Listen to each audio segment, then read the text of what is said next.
ఆంధ్రప్రదేశ్ కాంగ్రెస్ పార్టీని షర్మిల వ్యూహాత్మకంగా ఎన్నికల పోరాటంలో బరిలో నిలుపుతున్నట్లుగా కనిపిస్తోంది. ఏపీ కాంగ్రెస్ వ్యవహారాలపై తెర వెనుక కొంతమంది సీనియర్లు పనిచేస్తున్నారు. కేవీపీ రామచంద్రరావు, రఘువీరారెడ్డి లాంటి వాళ్ళు బయట పెద్దగా కనిపించడం లేదు. కానీ తెర వెనుక మాత్రం చురుగ్గా వ్యవహరిస్తున్నారు.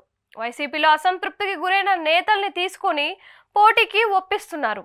రాయలసీమతో పాటు కోస్తాలో బలమైన నియోజకవర్గాలపై ప్రత్యేక దృష్టి పెట్టి ప్రచారం చేస్తున్నారు. అయితే వీరి వ్యూహాలన్నీ గెలవటానికి కాదు, ఓడించగలిగే శక్తి ఉందని నిరూపించడానికి అన్నట్లుగా రాజకీయం నడుస్తోంది. కాంగ్రెస్ పార్టీ బలాన్ని రాయలసీమలో బలంగా చూపించేలా షర్మిల ప్రయత్నం చేస్తున్నారు. విస్తృత పర్యటనలు చేస్తున్నారు. కడప పార్లమెంటు నియోజకవర్గం మొత్తం ఓసారి సంచలనం రేపారు. కొంగు చాపి న్యాయం చేయాలని ప్రజల్ని కోరారు. ఆమె ప్రకటనతో ఒక్కసారిగా వైసీపీలో ప్రకంపనలు వచ్చాయి. అలాగే వైఎస్ వివేక హత్య కేసును చర్చనీయాంశంగా చేశారు. అయితే కోర్టుకెళ్లి ఎవరూ మాట్లాడకుండా ఆర్డర్స్ తెచ్చుకున్నారు. కానీ ప్రజల్లో చర్చ మాత్రం ఆగే అవకాశం కనిపించడం లేదు. కడప నుంచి ప్రారంభించి షర్మిల కర్నూలులోనూ ప్రచారం చేశారు. షర్మిల సభలకు జనం ఉరకలెత్తకపోయినా కాంగ్రెస్ పార్టీకి కూడా ఆదరణ ఉంది అనిపించేలా వస్తున్నారు. గతంలో కాంగ్రెస్ పార్టీకి కనీసం సభలు పెట్టేంత వెసులుబాటు ఉండేది కాదు. కానీ ఇప్పుడు షర్మిల సభ అంటే జన సమీకరణ చూపించగలుగుతున్నారు. కడప, కర్నూలు జిల్లాల్లో షర్మిల చేసిన ప్రచారానికి పెద్ద ఎత్తున స్పందన వచ్చిందని కాంగ్రెస్ వర్గాలు సంతృప్తిగా ఉన్నాయి. సునీత కూడా షర్మిలతో ప్రచారం చేస్తున్నారు. నామినేషన్లు దాఖలు తరువాత కూడా రాయలసీమలోనే షర్మిల ఎక్కువగా ప్రచారం చేసే అవకాశం ఉంది. కొన్ని కీలక నియోజకవర్గాలపై గురి పెట్టి ప్రచారం చేయనున్నారు. కాంగ్రెస్కు వచ్చే ప్రతి ఓటు వైసీపీదేనన్న అభిప్రాయం ఉంది.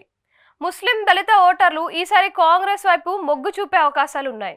వైఎస్ వివేక హత్య కేసు వ్యవహారంతో మహిళా ఓటర్లు వైసీపీకి దూరం అవుతారని, తమకు దగ్గర అవుతారని కాంగ్రెస్ అనుకుంటోంది. షర్మిల రాయలసీమలో సీట్లు గెలవకపోవచ్చు, కానీ వైసీపీ ఓటమిని శాసిస్తే మాత్రం తర్వాత ఆమెదే రాజకీయ భవిష్యత్ అయ్యే అవకాశం ఉంది. షర్మిలనే ప్రజలు వారసురాలుగా గుర్తిస్తున్నారు అన్న అభిప్రాయం పెరుగుతోంది. వైసీపీ ఉనికి ప్రమాదంలో పడుతోంది. మళ్ళీ కాంగ్రెసే ముందుకు వస్తుంది.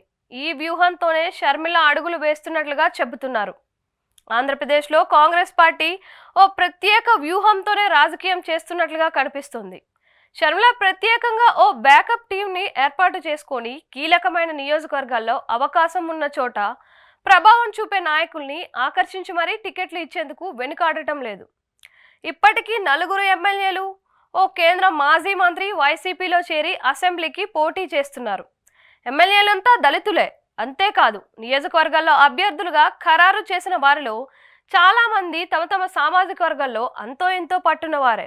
పైగా ఆర్థికంగానూ బలంగా ఉండేవారిని ఎంపిక చేసుకున్నారు. నందికొట్కూరు నుంచి ఆర్దర్, చింతలపూడి నుంచి ఎలీజా, పూతలపట్టు నుంచి ఎంఎస్ బాబు, పి గన్నవరం ఎమ్మెల్యే కొండేటి చిట్టిబాబు కాంగ్రెస్లో చేరారు. వీరంతా వైసీపీ వీర విధేయులు. టికెట్ ఇవ్వకపోయినా చాలా రోజులు పార్టీని వీడలేదు. అయినా ఆ పార్టీని వదిలేసి వచ్చి కాంగ్రెస్ పార్టీలో చేరుతున్నారు.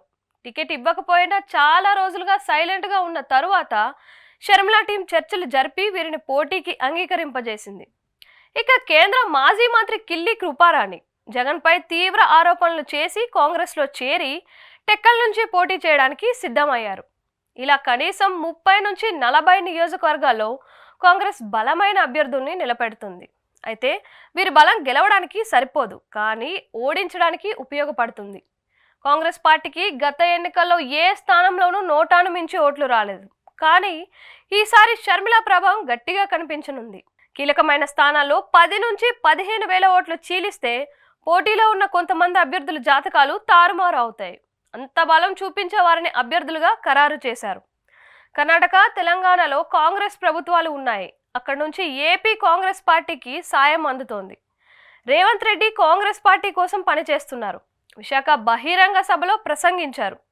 కాంగ్రెస్ పార్టీ చీల్చే ప్రతి ఓటు వైసీపీకి లాసే. పీసీసీ చీఫ్గా షర్మిల బాధ్యతలు తీసుకుంటే తాను పూర్తి స్థాయిలో సహకరిస్తానని గతంలో రేవంత్ ప్రకటించారు. ఆ ప్రకారం ఆపరేషన్ నిర్వహిస్తున్నారని అంటున్నారు. కాంగ్రెస్ ఎన్ని ఓట్లు చీలిస్తే వైసీపీకి అంత డ్యామేజ్. అన్ని కలిసి వస్తే షర్మిల కాంగ్రెస్ పార్టీ ఉనికిని ఏపీలో బలంగా చాటే అవకాశాలు కనిపిస్తున్నాయి. ప్రజల సానుభూతి లభించి కడపలో సంచలనం సృష్టిస్తే ఇక తిరుగు ఉండదనే అనుకోవచ్చు.